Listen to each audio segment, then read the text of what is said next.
sports fans. You are now watching the Baseball Hippie Show. Baseball Hippie Show. Baseball Hippie Show. Wow, it's the Baseball Hippie Show. Welcome all, it's just love and baseball. Just love and baseball.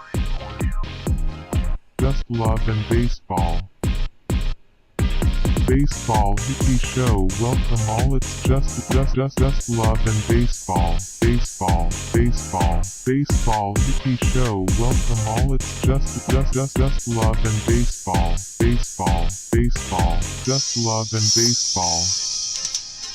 Just love and baseball. Baseball just love and baseball. Yo, what's up? Just love and baseball. What's up? What is up, everybody? You're listening to the Baseball Hippie Show. I'm your host, the Baseball Hippie. To my right, left, my guy, Brownbear, engineer, on the boards, on the mix. Below me, never below me. The proverbial infinity homie, Tobe, man, I'm a rapper, dude. The infinity turbo homie, Tobe. You guys, September 12th, Monday, 2022, episode 6, season 3. We are the Baseball Hippie Show podcast, a show about baseball, psychedelia, denuclearization, and the Seattle Mariners, the Mariners of Seattle. As we always do, sir, with these great shows, which we have another great one tonight, is we ask Brown Bear, how are you doing? I'm doing good, man. Just chilling. Smoke has cleared the air here in Oregon. I think it was pretty smoky up there too. I don't know if it's still smoky, but it was a pretty smoky weekend down here. So it's been nice that I don't know about the fires. I don't know if the fires are actually out or anything, but smoke's out of the air. Rained a little bit this morning, so it feels good. Can breathe again. Amen. Yeah, it's on its way out. It feels like I saw some clear sky today, but they're still lingering. Lingers. Yeah, it's definitely still here. I feel like it looked like it was foggy all day, but it wasn't really foggy. But I also have a hard time being like, oh man, the smoke's gone. It's all good. Everything's good. Because I don't know if the fire's actually out or if the wind just changed or, So, yeah, people could still be in some shitty situations, so I don't want to act like it's all better, but it was nice to go on a walk and not be like, this is not healthy. Yeah. Counterproductive. Yeah. True. Yeah, take a walk and it's like equal to like a pack of cigarettes. Yeah, well, I was going to go on a walk on Sunday morning and I was like, I feel like it'd be worse for me to go on a walk now than to just not exercise or anything today. Oh, people were doing business as usual outside the crib, and I was on lockdown, man. Didn't want none of that. I got trauma from like late summer, fall of 2020. Oh, that shit was rough, dude. I think it was. Wow. Corona. We were doing the pod back then, dude. It's the only thing and I that feel got like me through. That it was like Corona, and then on top of like a shitty start to Corona, it was like, to me, the worst fire season that I can remember ever. At least in Dude, my coworker told me a story about this dude who used to work at the spot I worked, who was like an avid runner, like refused to stop running during that. Ugh. And fucking got a hole in his lung, had to go to the hospital. Yeah, dude, you can't be breathing like, that shit. Damn. Yeah, that shit is real deal. Yeah, not good. But hey, I think we got a show to get to that's not about forest fires. Well, no, man, you're bringing awareness to an issue. I asked you how you were doing. You were just being real about it. So yes, yeah. Well, a good segue is there's a couple pieces of wood on fire, bats, if we're talking about, you know what I'm saying? I heard about that, disrespectful, man, I but I heard hear you. about that. There was what he's trying to say to our listening audience is that there was a game on Sunday during the forest fire smoke that was cool. Chills. It was crazy, but we'll get into that later. Tobe, though, how are you doing, man? How? I'm doing good, man. Thanks for asking. Yeah. Great to see you guys once again. For our avid listeners, I just wanted to point out you are seeing correctly that sunglasses do get bigger every episode because as we get closer to the deadline, the stunner shades need to equal the amount of hate that we're receiving right now, you know, but also love at the same time. I guess it's not much hate, but it's a metaphorical thing, you know. The stunner shades. America's team, bro. There's no hate. Yeah, exactly. There's no hate. There's no hate. These are just stunner shades for just, you know, you just gotta have stunner shades on. You gotta have big ass stunner shades. They keep getting bigger. Next week I might even go. Last week I might pull up the goofy glasses. They get this big. You never know. Stay tuned. But yeah, doing good. Okay. Doing good. Please do it, man. Ghost ride the whip, Tobe. Ghost ride the whip, my friend.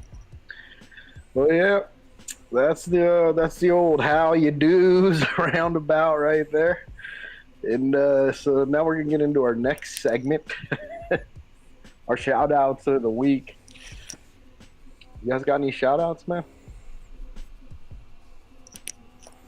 Got any outstanding shout outs? I heard Tobe hit a deep bomb to center field. That is real. That is a real thing. He really did that. Woodback cranked it. We put some barrel to the ball. Tobe cranked the Soldier Boy at Lower Woodland on the 7th of September. I was there, man. It went deep. Full moon. Full moon. He basically hit the moon with that one, man. Shout out Tobe for that. Yeah. Hey, Wooden man. bats are doing well, man. Baseball's alive in Seattle thanks to Tobe's boys. Shout out to the Lower Woodland crew. There's like Thursdays at 8. Pop up, pull up. You want to get some swings in? It's some internal strife. We're not going to get into details, but basically there was a core group, and I felt honored to be kind of like, I was like starting to get in with them because now I've come like, you know, I've put in my due. Yeah, no, you're in there, man. You're in there. I mean, as it goes, as you know, everybody knows, it's just like you start a league, you try to do it, you get some friends together, it gets bigger, then it starts getting a little more competitive every week, slowly, and then that's the ticking time bomb, man. Feelings get hurt, people drop out, but it's cool. We had some BP last week, hit a dinger. I can't really hit too well, so it felt good to capitalize on that last minutes before the lights went out. Felt good off the bat, got low in the zone. That's my spot. That's kind of my only spot. I can't really hit anything else. But you have a very Ty France-like stance.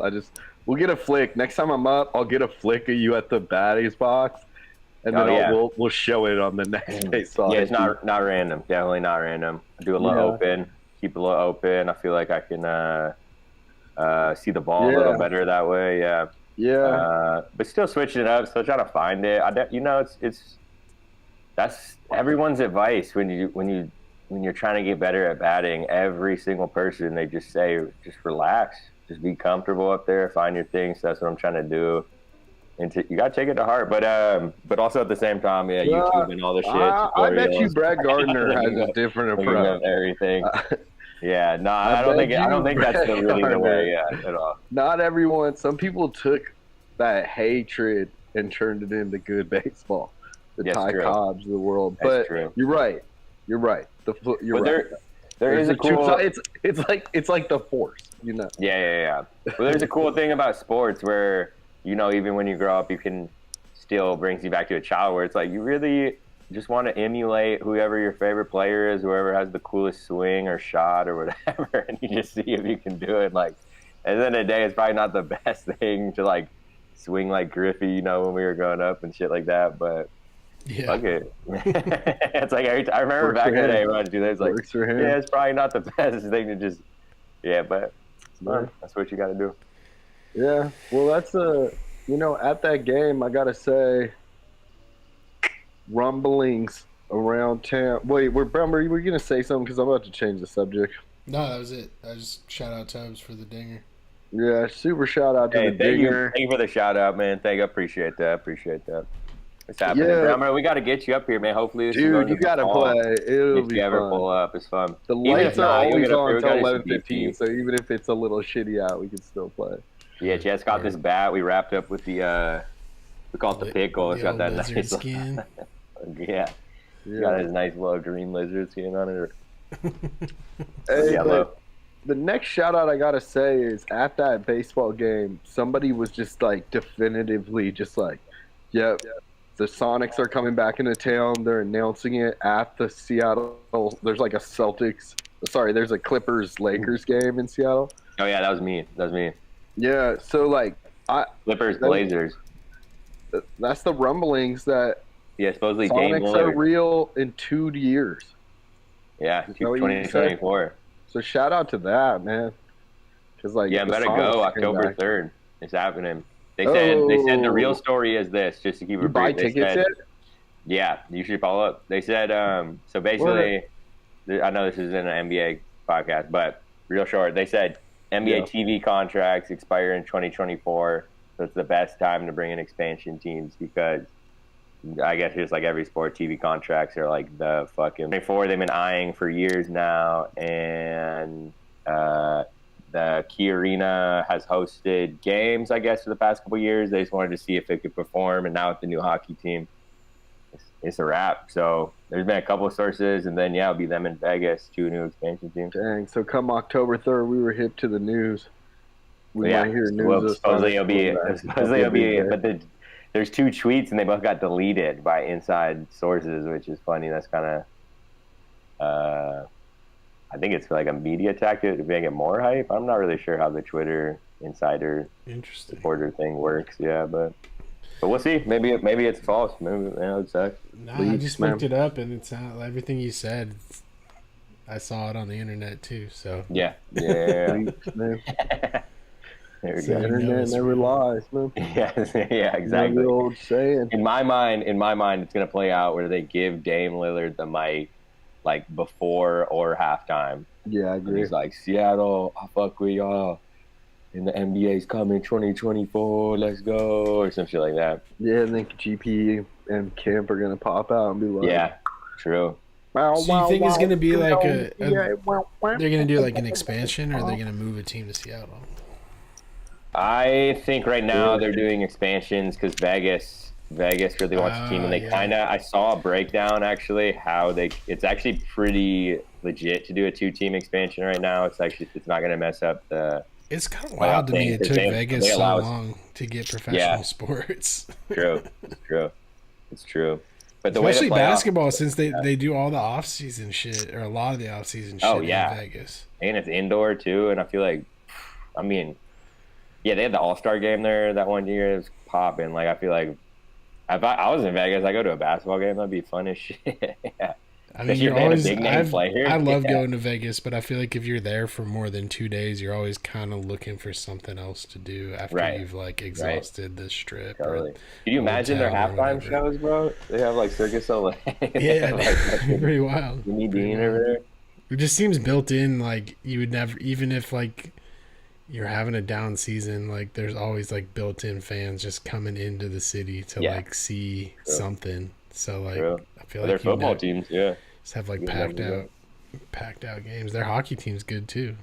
Yeah, and they're gonna make a banger ass little stadium on them too. But it'll be cool, and we'll get a nice Blazers Sonics rivalry / sisterhood, which would be nice. But I've always said if the Sonics come back, I will ditch the Blazers. Blazers will not be the rival of the Sonics anymore. there will be a new rival of the Sonics. And that is the Thunder of Oklahoma City. Yeah, That's a good point. I am telling you right now, Good call. a team will not get booed harder than Oklahoma City coming to play at the Sonics Arena. Like, that's going to be a crazy game. Yeah. Because the hatred is real, man. People really don't fuck with that franchise because they feel spurned. Because the whole way it went down was very, very sleazy, man. Just say it how it is. It really was. It was just straight hardball. And if it was like New York taking our team, it would make a lot more sense. But I think that's where people were really like, kind of like perplexed, where they're like, you can't tell me there's more interest in basketball in Oklahoma City. Like, I'm not taking anything away from the Panhandle. Imagine being on that team as a player. Seattle's like come on. Seattle's a big ass city. Who was it? Was it Durant that got drafted like right before the team got traded? Yeah. Yeah. Just imagine being like you got this like, we're baller ass cool. apartment in Seattle, and they're like, yo, you gotta go live in Oklahoma. Oh, he's probably pissed. Yeah, they were bummed. That's why he goes to the championship teams, man. That's why he goes to the championship teams. Yeah, never remind him. Live in fucking Oklahoma, bro. Yeah, they had Kevin Durant, James Harden, and Russell Westbrook when they moved. And then they had one chance for the playoffs, fucked up, and guess who sent them home too, which is the funniest part about this whole equation. And this is why in my mind that if he picks up that mic and announces it, it's a real connection. But Dame Lillard sent him home deep NBA pod now. But that shit was tight. And there is an interview on the internet somewhere. Look up Dame Lillard Seattle, where post game he said, "I did it for my boys in Seattle." Oh God, I've seen the quote. So, or I just dreamed of that. But he did say that. He did actually say that. That's extra shit. Yeah, I've said for a long time I'd ditch the Blazers in a heartbeat if the Sonics came back. So yeah, I gotta stand by my words. They'll both be. I mean, the most interesting question though too is the name, because supposedly OKC still owns the franchise rights. So they gotta let them fucking do it. There's no way, dude. That'd be whack. Yeah, it would be extremely whack. I don't really know how it works. I don't know. In other sports, this has had to happen before, but I'm not really sure how it works. I mean, the weirdest thing is OKC hangs up the banner of the Sonics championship. Didn't that happen with the? We're getting way too much into basketball. I feel like that happened. yeah. Didn't that happen with the Hornets? Didn't that happen with the Hornets, and they weren't the Hornets for a minute, and then they were the Hornets again? I will say Oklahoma City's supposedly 22. You're right. On the list of American city populations, and we're 18, so it's not a crazy. I thought it was crazier. And between us is Denver and Washington D.C. No, but if you look up, there's way different sports fan statistics though. I mean, if you look up the Seahawks attendance and you look up I don't know, it's different. You look up, I don't know. Yeah. Well, either way, I mean, I'm not comparing them, but there's no reason there shouldn't be a major professional basketball league in Seattle. That's a moneymaker. And we've had multiple NBA players. Anyway, shout out to the Sonics. Yeah. And that was good for the shout outs. And good time for Seattle minus the forest fire smoke is what we learned, I think, from that little part.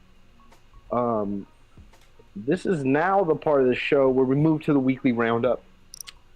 We go around the league. We talk about what's going on. Also, I want to foreshadow today. We're going to be going. I forgot to say this at the beginning. We're going to be looking at our predictions at the end of the show. So right around the 45-minute mark, we'll be talking predicts. All right. Stay tuned. Around the league. Tobe, I think I'm going to get it started off here with your favorite player. And his name is Albert. Oh, two guys. Albert is his name. So yeah, Albert Pujols entered kind of like, to be honest, if you looked at his beginning of season stats and what he had to hit to get, how many homers does he have? He has 30, I think.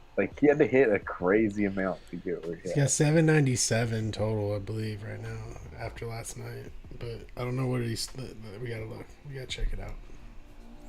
Yeah, so he went up. He's like 4th on the list now, right? 18 this year. Yeah, sorry, 30. 18 still, though, for him is kind of a lot. 18. He's not Like- been a starting player, though, most of the year is the thing. Yeah, exactly. Yeah, and he's 42. That's And crazy. he's 42. So give And it I up to think Albert it's Pujols. highly suspected and highly believed that he's actually 43 or 44, and he lied about his age. I'm not joking. sick. I'm not joking. They do That that. is so I tight. didn't know that. I didn't Yeah. know that. That's tight. I didn't know that. I fuck with that. Well, Damn, 40. yeah. 44 is. Yeah, we got to should give be his playing. shout out. It's funny. It's really funny that he passes A-Rod of all people, because they're two people who took much different paths, I'd say, from the beginning of their careers. But I remember Pujols ever since he was a little, he was always older than me, but he was young. I remember his rookie season. We were around. He was always filthy. He was just, I cannot, that's why a guy like, I'm not going to say his name because it's a little early for a Ty France, but I'll say it was the same with Miggy, right, too, where it was you were like, man, that guy can hit, but you never really knew, and then they just never stopped. You were like, damn, they were good from the first day they came to the last day. There might be, remember, I feel like we've talked about Pujols steroid allegations, but there's a rumor, not a rumor. There's if you're into conspiracy theories, there's that conspiracy theory that he got protected for some reason by the league. He used, but they were like, nah, you're the golden child. We don't want you to get caught. Such a tarnish, man. It's so effed up to bring out a steroid allegation to someone who's supposedly clean, but it's really hard nowadays because guys like Tatis and Cano are just the amount, I honestly can't get a read if it's just every single person is doing roids or if nobody is in the same camp. It's hard to tell, dude, because dudes look at Yeah. D. Gordon got caught doing steroids, and you would never Unreal. look at that dude and be like, oh yeah, he did steroids. Yeah. Because people do steroids for different reasons. It's not all about bulking up now. It's I feel like Yeah. I'm going to throw out half of all steroids. I have no idea if that's the actual number, but I think a large majority of people who do steroids is to overcome injury and to get back to their normal level of performance, not to actually bulk up and get bigger than they are. That's what they say. That's a big take. All right. Well, we've kind of we are a baseball podcast. So I don't want to say we've exhausted the steroid use, but I think that's going with the theme that I'm buying Juice. I bought Juice by Jose Canseco. It's part of the Baseball Hippie summer reading or off-season reading list. Last year we obviously went with Moneyball, and if you want to read along, we could do a book club. We're gonna see what the allegations are. But yeah, shout out Pujols. Sorry to stain that section of the weekly roundup. Just Here, let me list off some Pujols career numbers. Immediately. 296 career batting average, .9 OPS. Wow. Fucking He had 3,300 some bad years hits. too. Crazy. Look at his best years. All right. They are. These numbers are crazy. Yeah. Can I hit you with a side question? What's the story with A-Rod not going for 700? Why didn't it? He couldn't find He a wasn't even professional in it. team to play Yeah, for. he was I think. suspended. His name was just so out. Yeah. He ended For his his career last 3 suspended. years or there. Yeah. No, yeah, That is- no. He came back Did he? and hit 40 home, or he came back and hit and hit, and then the next year they just blackballed him from the league. I think. Oh, word. For New York, right? No, But New York he had to play out his contract to make the money. So Right. he just was like, I'm gonna play until the end. They couldn't trade him because he had controversy. Yeah, he played for 39 and 40, but he only had half a season of plate appearances at 40. But when he came back from his suspension, he hit 33 homers. Okay. And he also hit 86 RBIs. Is that crazy? Damn, that's a solid year. That's a solid year. Interesting. Oh, I'm looking it up. Classic A-Rod style. Now he's like the most boring Next year he did bad. commentator in all sports, dude. I can't fucking stand him when he's on TV. Now he's just the guy who got dumped by J-Lo, unfortunately. That's how Hollywood works. That's how Hollywood works, A-Rod. Yeah, you're right, though. He has his own show. I just like, that's the most A-Rod. Man. He's like the guy. Next year he only hit 7. So he had a whole year to hit 3 more, bro. That's crazy. That's massive. That's fucking. That is that's not metaphorical, but that is righteous. You think Pujols gets to 700? That's a good question for A-Rod. If you ever meet him, because honestly, we could go investigate. Wait, what was your question? Do you think Pujols is going to get 700? He's 3 more, right? He needs 3 more. How many games are we talking about? No, I don't think he is. 22 games. 20 games? 22? Oh, he's getting it for sure. Yeah, I'd say for sure, absolutely. If I was a pitcher in the last series, I'd give him a fucking home run. Yeah, especially if you weren't trying to get to the playoffs. This game is cool, but no, what? The Cardinals are in the chase. They're the top dog. No. He's saying if you're pitching for a team that wasn't not competitive. Oh, give him that 700, baby. All right, we'll more around the league. Shout out to Pujols. Shout out to Chase for 700. We'll get more information on A-Rod not getting 700. But no, we got it right here. He only hit 7 the next year. He sucked. That's hella funny. He fucking had an entire year to hit 10, and he fucking could only hit 7. Other side note, real quick before we move on, Pujols let the fans who caught 797. He told them to keep the ball. He's like, it's more important to you than to put it on my trophy shelf, because they tried to give it back to him. And he's like, nah. He's like, because the girl's dad died like a year before that or whatever. So he's like, it means a lot more to you than it does to me. So, yeah.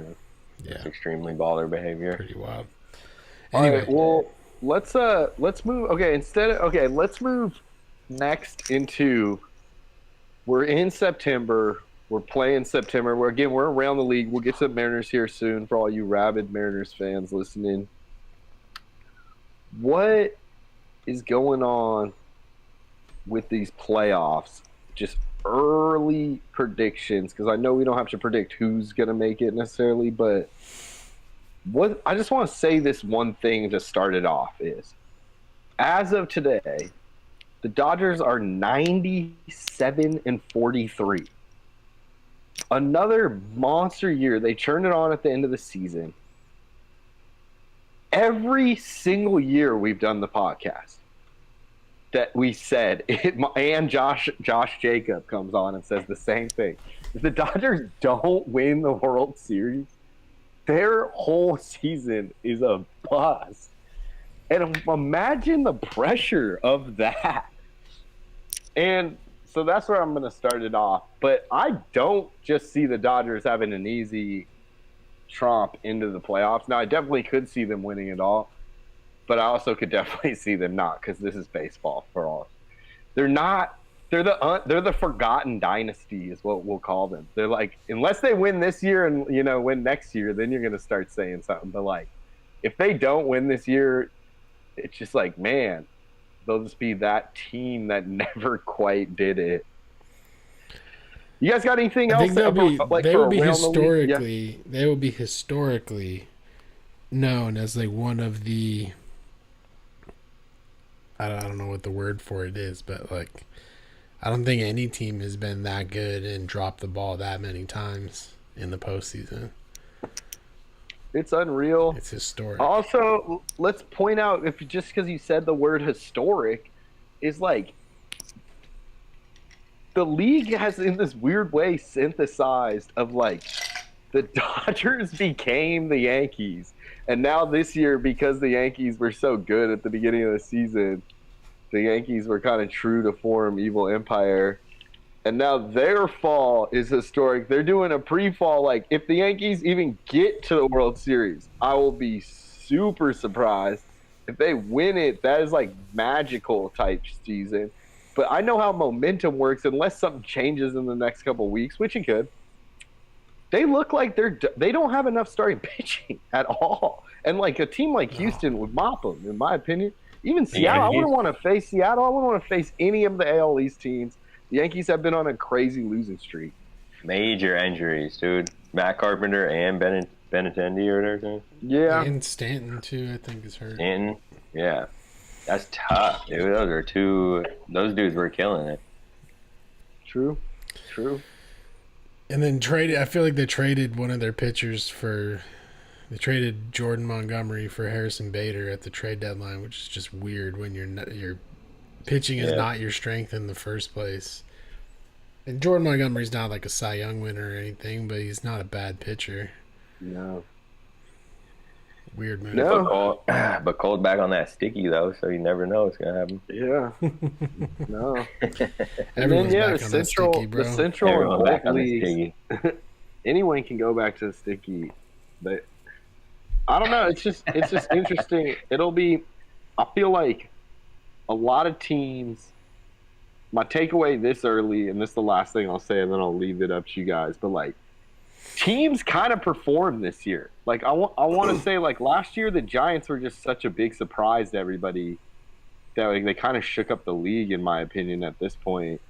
But the Orioles would be the only people I put on that thing. And if you were looking at prospects, you wouldn't be that surprised by them. Maybe the Guardians. Okay, so the Guardians would be there, but they're not like Guardians for sure. They're not a lock necessarily, but yeah, they're the surprise. But I feel like Padres, Phillies, Cardinals, Brewers, Mets, they all played up to their potential, and they in other seasons hadn't really. You know, they've all like dropped the ball in some way. So I think that's what I'm saying. I think this playoffs has this alchemy of like top heavy, but the expectations are so crazy, and the coming through on the expectations really hasn't been there in the past. And then these teams that want it, I mean, would you even be surprised about an Atlanta repeat? Probably not. I don't know. I feel like Atlanta's a better team than they were last year, to be honest. Mm-hmm. That's what people are saying. They got that boy back. And momentum was such a big play for them that it could happen to anybody this year. Acuna's not even their strength, though. Yeah. Harris Jr. Is it Harris Jr. the third or Harris the third or whatever? Second. Dude? Yeah. Harris the second. Dude, that guy is nuts. Yeah, he's nuts. And that one rookie's pretty good too, right? Spencer Strider, the pitcher. Is that what you're talking about? Austin Riley's good too. No, Strider's tight. No, who isn't there like second baseman, or maybe he's not a rookie? Oh yeah, Vaughn Grissom. Yeah, Grissom. He's been tearing it up. He's nasty. Good. Yeah, he's nasty. I think him, Harris the second, and Strider are all rookies, and they're all tearing it up. Oh, I didn't know Strider was a rookie. Goddamn. Pretty sure, yeah. That dude's nasty. He's real nasty. But we'll get into those predictions later, so that'll be good because we'll see. The rookie of the year is always the hardest one in the predictions. So, yeah. What were you going to say? Sorry. I was just going to keep stroking the ego of the Braves because I think they're a good team. And when you have a dude like Acuna Jr. and he's not even your best player right now, I think that's dangerous. Yeah. That's dangerous. And you got Freed. Especially when those bright lights come come that's home. September. Yeah. Man. It's going to be good this year. I want to move into the Mariners because then the last 15 we'll go over our predictions. So we'll kind of get back to that. But we'll talk about these new rule changes next week too because that's not going anywhere. And, just Manfred rules. The Manfred era is in full effect. So we'll get into that. Me and Tobe have been seeing a lot of Manfred innings. It's when your commissioner has an inning named after him. I don't know. I don't know where that goes. Like they were going to end it this year, and they had the players vote on it. The players like it. They like the Manfred rule. Think about it. Nobody's trying to fucking stay up till 1 a.m. playing 15 innings and then go fly to fucking Houston. Look, as a fan, the strategies are up the roof. there's nothing. I'm not taking shots at it. It's like Obamacare. It's like people try to diss him on it, and then I guess the players. That's a great example. They back him, and now it's like. What's weird Not about that They're that? gonna keep it next year. It's permanent, I think. Wow. They have the players vote on it. I think they have to put it officially into like the next collective bargaining to have it keep going. But I'm pretty sure it's here to stay. That's tight, dude. Shout out fucking Schoolyard Kickball or some shit. I feel like that's like Dude, old school. it's weird though because I Ghost feel I'm probably That's wrong like- if you look at the stats, but I feel like it's oddly I think it's oddly benefits the away team because they have the chance to score first with the guy on second, and I don't know something about if you score and you're up one, holding a runner on second seems like easier to me, or like I don't know about it. Yeah, Having the chance to score first seems like kind of an advantage. I like get also that. the stats of if they didn't score, how many times.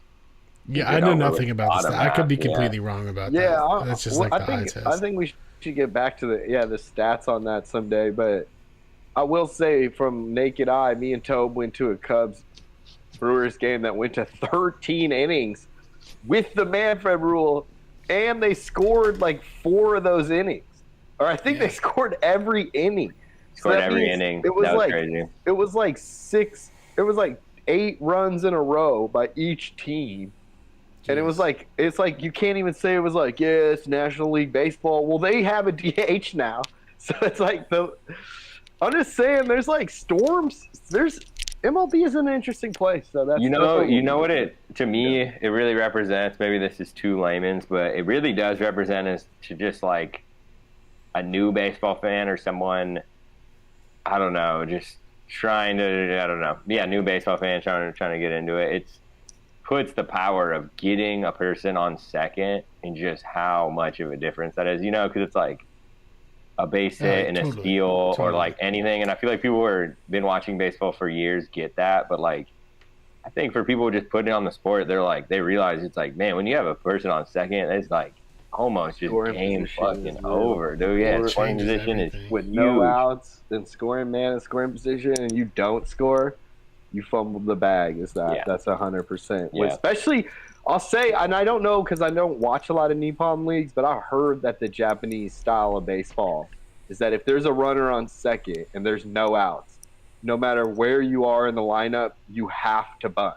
It's baked into the strategy. Where it's like there's just no one in the league power hitter. You could just be Otani, and they're just still bunting on that. So respect to that. I like it. But I don't know if that's true because again, I don't watch firsthand. But let's go to Mariners, man. Okay, I'm gonna start this segment off.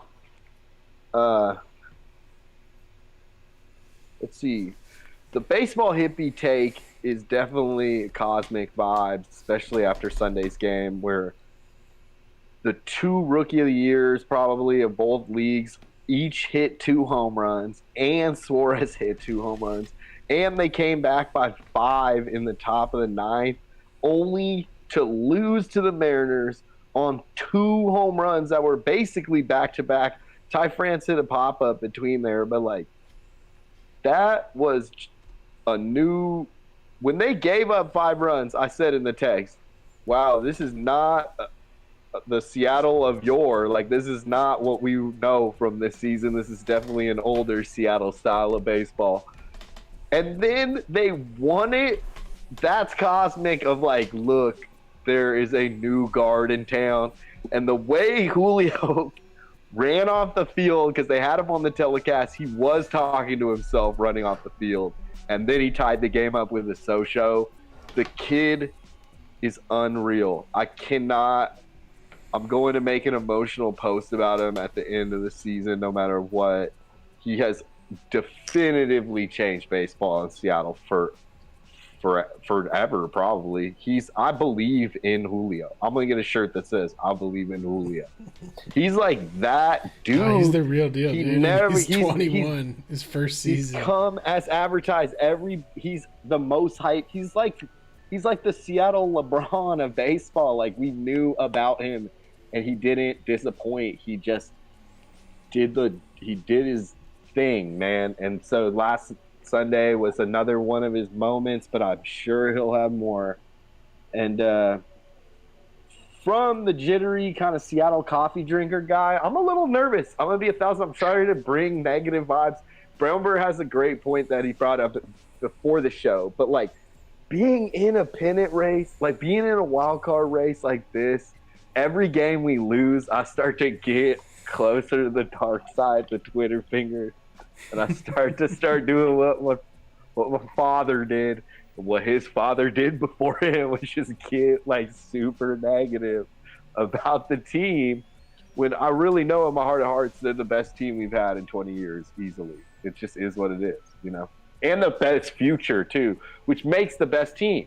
You know, we've been building it off the Royals in our mind. I know me and you, Brownbear, loved that Royals team, and the quit wasn't in them because they even lost a World Series. And what they do, they came back and won it the next year. That's what when the guys come up together, they play a different brand because they just it means something to the boys. So shout out, and that's why I'm going to shout out Cal Rayleigh too, because he's the cornerstone of three of our best pitchers he pitched with since Double-A is not to be looked over. I'm starting to realize. So I'm happy that he's doing well with the bat, because that means he can continue to be the catcher for those guys. So Oh yeah. that's my rant. But Brownbear, Tobe, what's the feeling on your end about the Mariners right now, and where were you going in the next 3 weeks? What's this wild ride? Where's this wild ride going to take us? Here, you want to take this first? Sure. Yeah, I don't know. I think it's all up from here, man. I'm not gonna get too crazy and claim that we're gonna make it to or win the World Series. That would still be a bonus at this point. I'm just looking to get the wild card berth that I think is within our grasp, and I will be happy. Because look, I think I said it earlier this year when I went on my little rant about how we weren't as bad as everybody thought we were. Shit wasn't as bad as it was. The 10 toes rant. The 10 toes rant. Boy stood 10 toes. But yeah, you're the inspiration of the season, bro. Because I swear we're 18 games over 500. We were like 8 games under 500, and Brownbear was like, "Nah, we still have a potential. We have potential to make the playoffs with the squad we have." I think my big point in that was that we are, we just went through this rebuild. I think we are ahead of the window opening, and we made it happen earlier through things like you said, through the team chemistry, through dudes coming up together, through guys living up to their potential when we expect them to, when we need them to. So, like I said, I will be happy with just the playoff berth. I obviously want to see us go as far as possible. But you're right. You can't discredit the bond that the team has, and you see it when they play together. And Sunday was a great example of that. The bullpen, which has been great all season, let us down, and Julio and Suarez picked them right back up again. And you can see it if you watch the replays of those games. They have the different like angles and stuff. They have like the slow-mo Suarez coming around third base. The one of the first people and like hardest hugs he get is Paul Sewald, who's just like ecstatic that he lifted him up. And there's a Twitter post. It wasn't from Sewald, but it was from somebody who had interviewed Sewald saying like, Paul was like, look, every dude on the team came up to me after that and was like, bro, you've saved us, 20 plus times this season. It's our turn to pick you up. And that's the mentality that the team has. And it's really good to see that. And like he got the last two. I mean, let's be honest there. Castillo putting 2 runners on and then just giving up a home run was like, it wasn't like he came up with 5 runs up and then lost the game. He was in a 1-run game when he got put in. So but he's been that dude. He's been the shutdown dude all year, and he's not a traditional closer. He doesn't have closer stuff. But something about the way that he pitches is deceptive, and it gets dudes. and he's been used in the ninth inning. He expects that of himself, and so I feel like for him, I think he felt like he let the team down, obviously, and he let himself down. So it was cool to see the team pick him up that way. I think you could say that about any typical comeback. Yeah. But if you've been watching this team the whole season, you know that they have that bond and that they vibe like that. And DT called Castillo Rodney, but you can't. We don't have a Rodney this year, so it's not like you can say that because like we rode Rodney through the thick and thin, as in like Castillo is just one of our Bombera. Like we have other dudes who like are on the like shakier side of like, you know, everybody has their person, but yeah, the bullpen. You can't point at the bullpen and say that's what's the problem with the Mariners. It's just that's wrong. They've done their job. So here's the thing: is like you can't like when you're so good like that and when so consistent, it's hard to see things. I think realistically when stuff like that does happen, it's easy to lose sight of the fact that like, dude, sometimes you're gonna have a bad game. There's not everyone is Mariano Rivera. And to think dudes like Paul Sewald and Diego Castillo are at that caliber is just setting yourself up for disappointment. Not that you should expect them to blow a 5-run lead blow a 4-run lead, give up 5 runs, and be in the losing position going in the bottom half of the inning. Yeah. You'd never want to expect that, and that was absolutely out of hand. But expecting them to come in and shut it down every single time is just setting yourself up for failure. That segues, though, into one other thing that I must say, because I said on the chat, I just got to get this off in the pod. It's a positive thing. We've all, in this podcast, I think if you're a true Mariners fan, there's just some about Dipoto, the way we got him from the Angels, everything he's done since he's come here. We have faith. We have a weird faith in him for a guy who really hasn't seemed like 100% success. But at this moment, the biggest, brightest star I'm looking at is like, he is good at finding pitching talent. He just gets pitchers. And so I'm interested because I've seen him drafting a lot more position players this time around. I'm interested if he's good at that too. But, man, I think he's good at drafting. And I think in the future you could argue that a guy like Munoz has or Brash both have the stuff to be like paid Ryan Hensley, Chad Green, you know, like big baller type middle relief guys or even closers or even closers. Both of them could be closers. So, man, shout out to Dipoto's pitching prospect picks. And there's still a couple in the pipeline. Like everyone has just been had their shaky moments, but man, looking now, I'm like, I'd rather have this bundle than a lot of situations around the league. We got like probably 5 more minutes on Mariners, and then let's do predictions. But like, Tobe, I want you to get in on this, man. Man, well, yeah, I'd have to say, I got 2 takes, man. Good bullpen to me right now is like it's like a set of weighted dice. It's like you're gonna get the outcome you want a lot, but 1 or 2 times it's gonna fall. But you want them to fall now, baby. You want them to fall now than later in the season, man. Those numbers are going to look good later if you can get 1 or 2 blown ones right now, and you can come back and it ain't going to matter, but just keep, get them out the way. Get them out the way. Second, man, I'd say watching J-Rod, watching this team, but especially J-Rod, I've been thinking about this, and as they say, what is it? There's like any movie or book you read, there's like 3 revolving stories, 7 basic plots, man. Sometimes you just watch the ink hit the paper, baby. You know what I'm saying, dude? The dude just does things, and I'm just like, yeah, this is classic. It's almost like you're watching it, like, you know what I'm saying? It's like almost like a rewind of a story you're watching. It's just the dude does historic things. He does things that a superstar should do. And that game was fucking, the way he smiled when he walked off the field and they replayed it back, I was like, what the fuck? And then he's a psycho, dude. He's psycho. He has that thing in his eye where he's like, he's happy, but he's also like driven to a point where you're like, I honestly, after that game, when I saw what you're talking about in my head, I'm like, we're gonna win a World Series because of this guy right here. He's not just a cute face. He likes to win. You can just see it in his say, bones. man. That's what they say about all the greats. They want that moment, dude. Even they said post game. It's like you don't. The greats, the regular ones, they'll win it the easy, not the easy way, but they'll win it the normal way. The greats, they want it the hard way, dude. They want it the most extreme, bizarre, crazy way, fashionable way you can, and coming down from a blown save in the bottom night. Classic post game service said some shit which might be a made up story, but I thought it was pretty cool. But I don't know if you guys seen it. He said he hit that one first inning in the entire game. He kept saying, anyone can hit one, which is funny. I was just like, great way. That's what he needs, man. That's what a J-Rod needs. I love anyone it. Can hit one, but not anybody can hit two. Yeah. And then he came up and he pointed to him and he said, I told you. He said, I told you I could hit two. He said, I think what he said in the story is that I told you I'm not like anybody else. Yeah. Cool. Chill, goosebumps.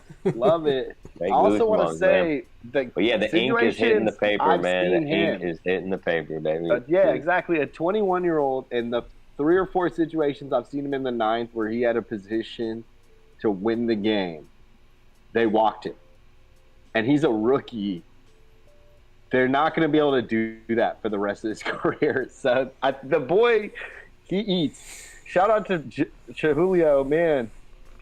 We are okay. So I just want to put in on what Brownbear said.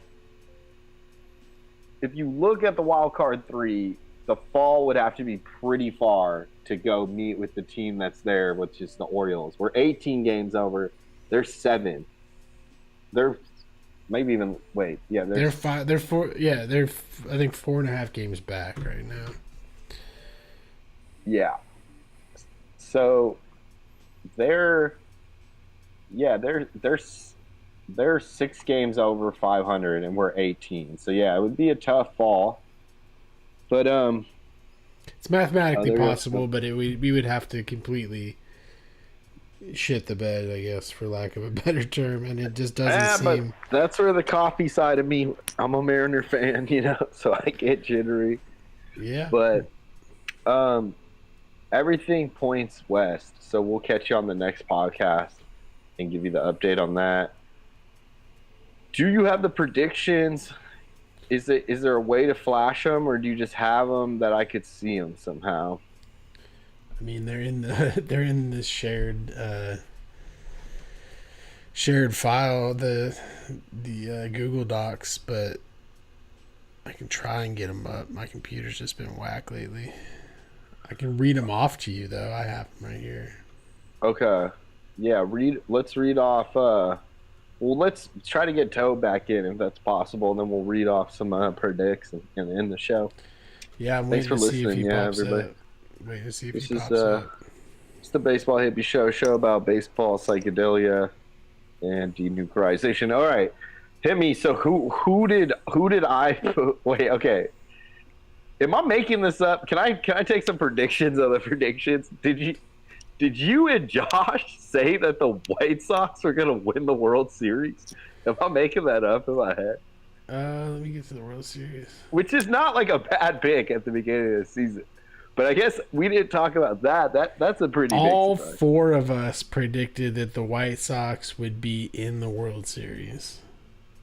OMFG. No, but only one of us predicted that the White Sox would win. You know who that was? Me. That was you, my friend. You predicted the White Sox would win versus the fucking Padres. Worst pick ever. Man, last year my pick was the Phillies versus the Yankees. I don't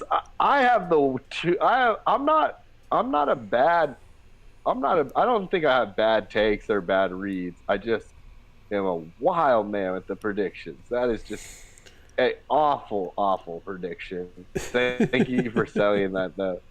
But that's just funny. Okay, so Tobe. Yeah. Can I tell Tobe? Yeah, tell him. All right, Tobe. So we're on to the prediction part of the show. We're going to wrap it up here soon. Nice. I said to Brown Bear, I said, is it my imagination or did you and Josh Jacob Jingleheimer Schmidt predict that the White Sox were going to win the World Series? And he goes, all four of us predicted that the White Sox were going to be in the World Series, and only one of us predicted who would win it. And guess who that was, Toe? Me. So I tried to front like he was the one, him and Josh. All right, so you and Josh picked the Dodgers. Am I making that up? Yeah. Me and Tobe picked Dodgers win versus White Sox. Okay, and then And Josh. we all had the White Sox in it. Yeah.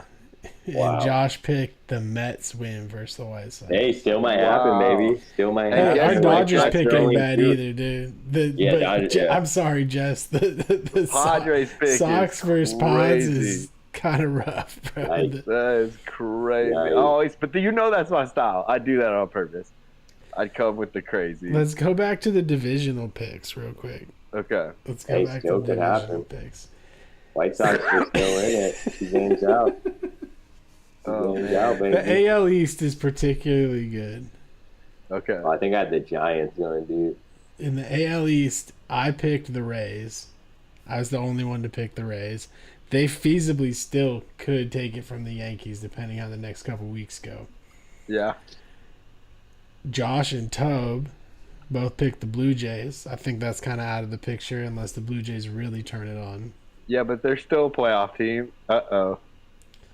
But you know, I think actually the Blue Jays are now a half game ahead of the Rays because they're playing the Rays, and they play the Rays a lot between now and the end of the season. So Yeah, which that's is not a good terrible for pick us. either. Yeah, really good for us. Jesse, my friend, I picked the Bo Sox? picked the Red Sox, bro. to No win the way. I division. put the White Sox and the Red Sox were Yeah. the melters, the bed wetter. Oh, man. So Okay, then who did I the- pick in the NL East, though? I'm interested. NL East, all right. All four of us picked the Mets to win the NL East. Okay, doesn't look so bad, but that's Doesn't still look there. so bad. But yeah, the Braves could take it from them for sure pretty easily. All right. And so AL Central, again, we all four picked the White Sox, which Of is, course. I mean, honestly, they're not that far Do it. behind. They're only 2 games. 2 games Yeah. back. It might not be the Crazy. worst pick. It might not be the worst pick, but I don't think that they're going to be facing anybody in the World If they Series. play Personally. the Guardians. See if they play the Guardians. They have to before the season, right? Okay. Yeah, good. You NL should look that Central. up, Tobe. That's a good call. NL Central, Yeah. Tobe, he picked the Brewers. Oh, Me, Jesse, and Josh all picked the Cardinals. Okay. That's not crazy. No. yeah. AL West. We all picked the Mariners. I picked the Giants. Oh, no, sorry, NL West. I mean, We all picked the Mariners in the AL West, and then the That's NL. that's love. That's Blue, love. That's Blue, love. baby. That's love. That's In the love. NL West, I picked the Padres to win it, didn't I?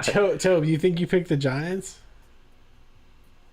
did I not? Damn. Switch it No, up. I take it you're- back. I think I switched You're it up. you're the only person who didn't pick the Giants. Interesting. The Giants also disappointed this year. Oh, compared to but maybe I last had year. them in the. Oh wait, you know what? I'm reading this. I'm sorry. I did this weird. I'm reading it wrong. Jesse picked the Giants. Yeah, I Josh, and picked the Tobe Giants. all picked the Dodgers. Okay. And then same. Jesse got it wrong. Again. Same with the Central. Jesse's the only one who picked the Cardinals. Me, Josh, Okay. and Tobe all picked the Brewers. Interesting. Interesting. Yeah. Gotta get one. The other ones I read correctly. Those two I didn't read correctly. Okay. Let's see what else we got here. Shout out to Greinke paying that guy $100, that rookie, for hitting a home run too. I think we forgot to mention. Greinke's always. We should have news, just a news segment like And in Granky news, We all picked ALCS and NLCS series, but I feel like we didn't really understand how the seeding worked.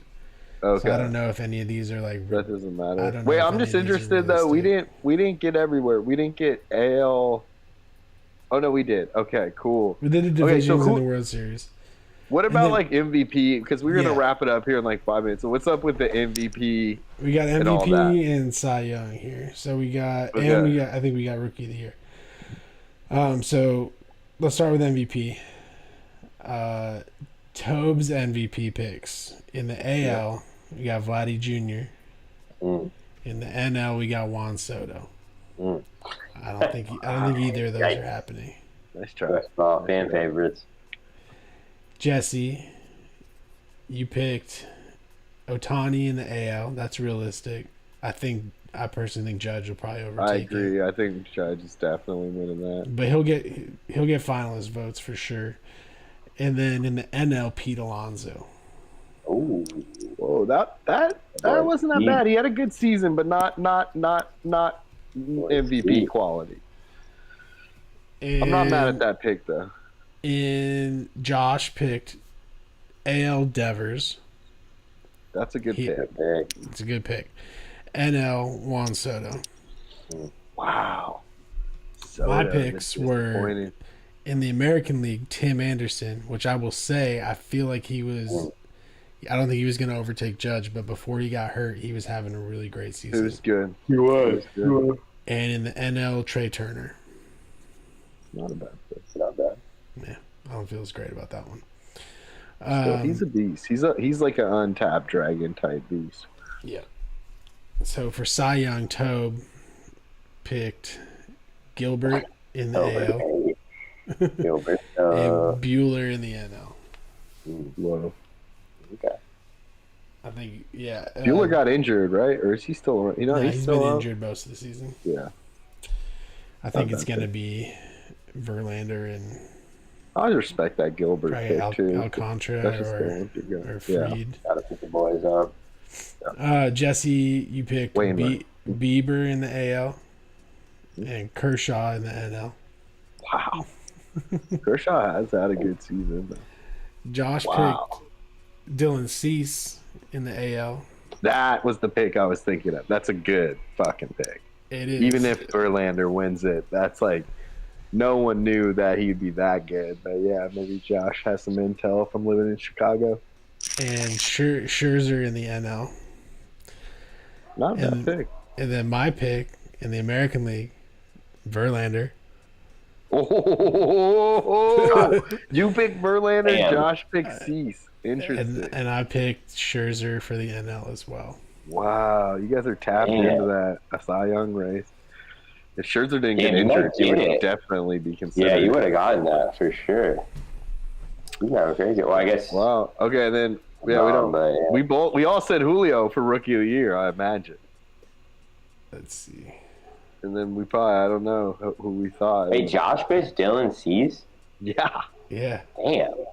Yeah. Was he on radar before the season, or is Yeah, Well, he's if you're a been good. Chicago fan, then He's yeah, been yeah, good.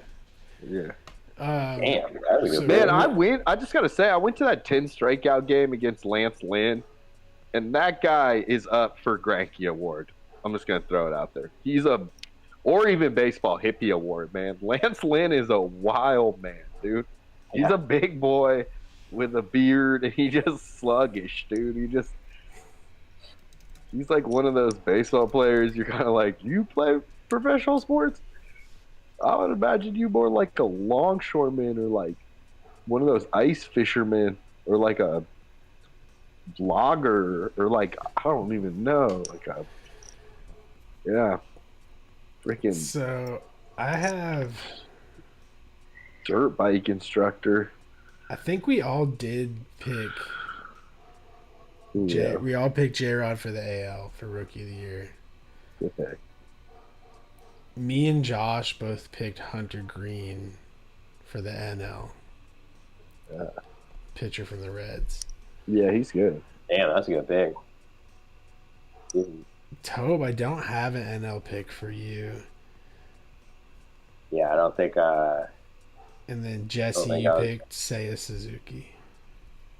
Oh, nice. Ooh. Because he was tearing it up. Because we had already gotten to the season a little bit. Yep. He's good, man. I saw him live. He's good. He's not bad. That's what I got pretty much for the picks. Cool. Well, yeah, we're gonna stay on schedule this week because we got a lot more baseball hippie coming up as we get closer and closer into the season. The Mariners go for their pursuit of their first playoffs in 21 years. Thanks, Brown Bear. That's why.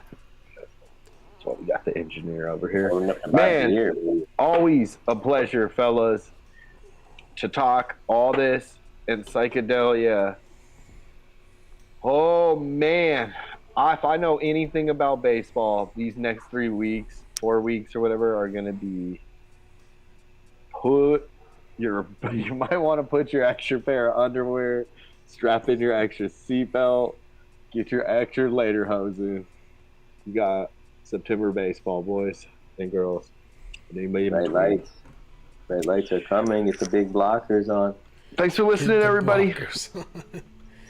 Thank you, everybody. Have a great week. Get you sunscreen.